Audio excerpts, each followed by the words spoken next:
आज आपण ऐकणार आहोत एक अशी कथा जिथे स्वामी समर्थांनी दिलेला एक साधा दगड भक्ताचं संपूर्ण आयुष्य बदलून टाकतो। अक्कलकोट नगरीत एक गरीब साधा भक्त राहत होता।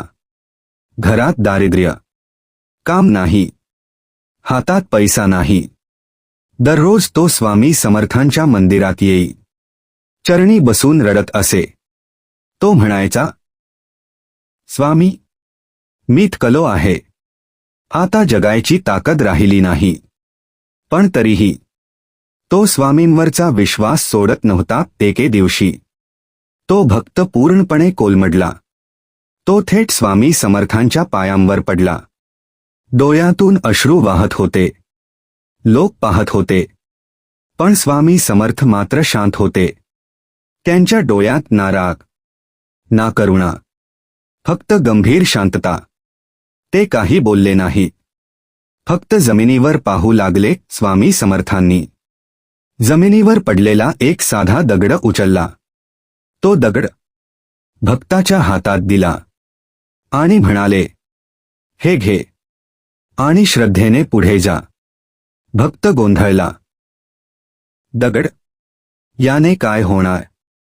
पण त्याने प्रश्न केला नाही, कारण तो स्वामींवर पूर्ण विश्वास ठेवत होता। तो भक्त तो दगड हातात धरून अक्कलकोट सोडून निघून गेला। मनात शंका होत्या, पण विश्वास अधिक होता। रस्त्यात एक व्यापारी त्याला भेटला। व्यापाऱ्याची नजर त्या दगडावर पडली आणि तो थक्क झाला। तो म्हणाला, हे कुठून मिळालं? भक्ताने सगळी कथा सांगितली। व्यापारी म्हणाला, हा दगड नाही, हे तर मौल्यवान रत्न आहे। त्या रत्नामुळे भक्ताचं दारिद्र्य संपलं, घरात सुख आलं, जीवनात स्थैर्य आलं। पण भक्ताच्या मनात एकच विचार होता, हे रत्न नाही, ही स्वामींची कृपा आहे। तो भक्त पुन्हा अक्कलकोटला आला। स्वामी समर्थांच्या चरणी वाकला। डोळ्यात अश्रू, पण ते आता आनंदाचे होते।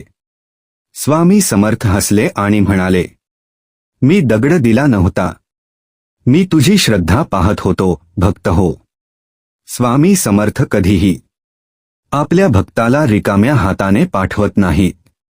ते जे देतात ते दिसायला साधं असतं, पण त्यामागे भक्ताचं संपूर्ण भविष्य दडलं असतं। श्री स्वामी समर्थ।